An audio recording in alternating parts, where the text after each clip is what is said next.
What's going on? It's the RapNerd. I just got out of seeing Pray for the Devil, and I can honestly say this movie is just it's meh. Yeah, I mean it's definitely not the worst movie of the year. It's, the horror genre. It's definitely not the worst horror movie I've ever seen, but it doesn't hold a candle to the big dogs of horror that we've seen this year.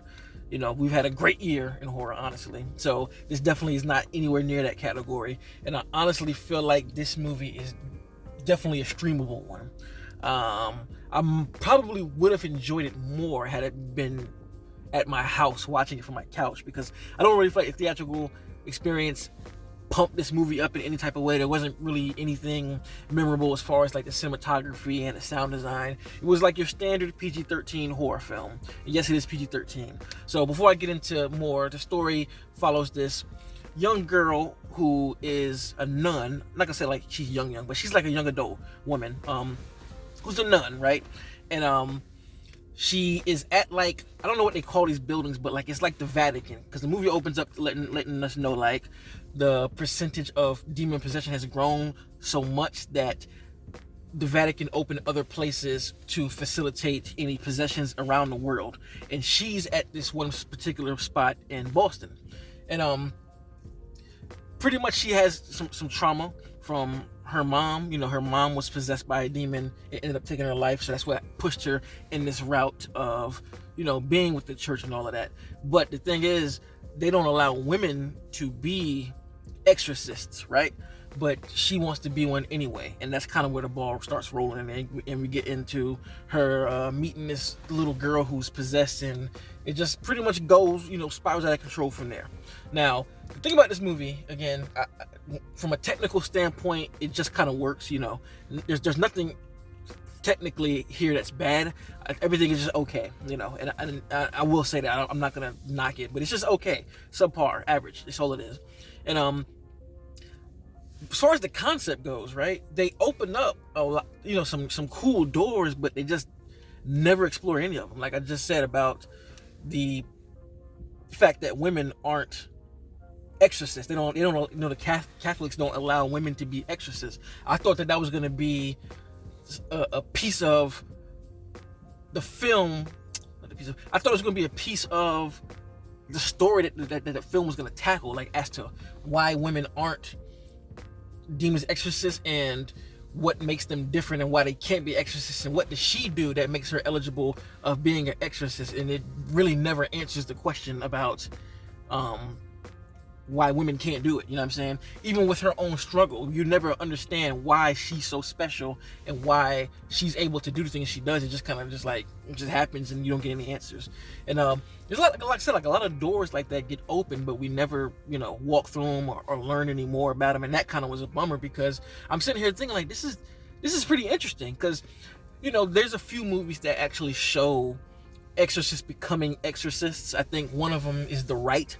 I believe I think it's Anthony Hopkins. I forgot who the other lead is, but there's a few movies that actually show the coming up of being an exorcist, and I think this movie does a really good job of that. Like, I mean, you're inside this. I don't know what they call this. I keep wanting to say the Vatican, but it's not. I don't know, whatever they call these type of places, right? The Catholic Church, I guess, is what it is. But they actually take you inside of these churches, and you see the exorcists train. You see them study. They have people who are possessed downstairs, and I thought all of that was pretty cool.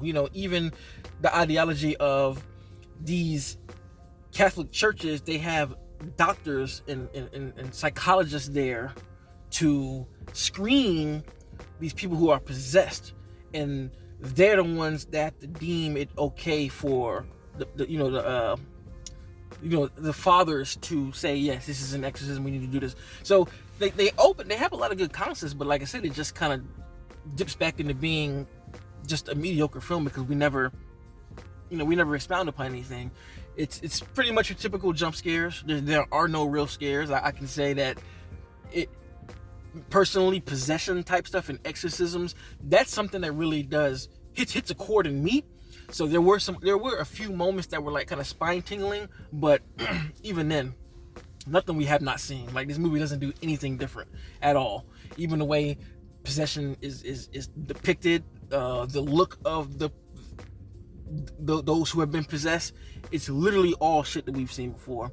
It's typical jump scares, like it'll have, you know, the lead actress in the frame from a profile. She'll bend down and you'll see a shadow there, and then she'll get back up and blocks it, and she moves out the frame and you don't see it.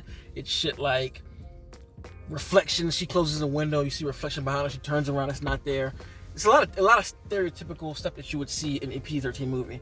And I know who this movie's aimed at. Like, I think like for high schoolers, because again, this is PG-13. This is definitely a movie made to be like a grab for the younger adults who can go to the theaters and really give money. Because like this is something that it reminds me of a early 2000s / mid 2000s horror film, like something like Unborn, One Missed Call.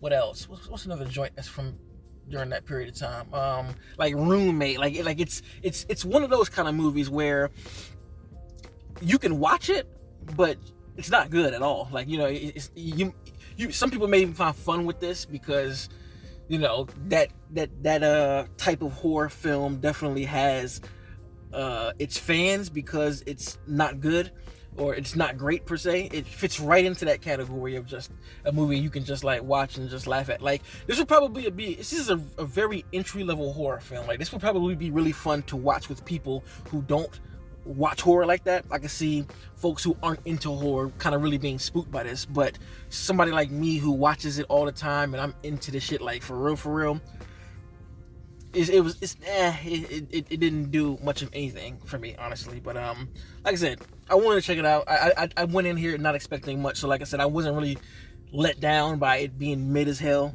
I had a feeling that it was gonna be like pretty damn mid. Didn't get scared at all. The story was kind of the acting was I don't remember the score. You know what I mean? Like the camera work isn't all that great. One thing they did have going for them that I feel like they should have stuck with is it's a lot of not found footage, just a lot of handheld shots in the film.